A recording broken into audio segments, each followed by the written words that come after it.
Crewton Ramone's houseofmath.com. Daily now, it seems, I'm being presented with evidence that just shows me that not only do the kids have a hard time with mathematics, but the teachers have a hard time with mathematics.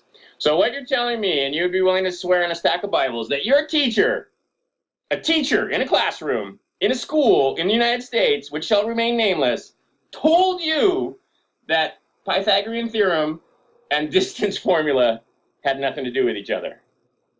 Yes. She said it out loud in front of people. Yes. In front of you and others. That she didn't understand that all this is this. And then she told you that you couldn't figure out what the distance is by using Pythagorean theorem.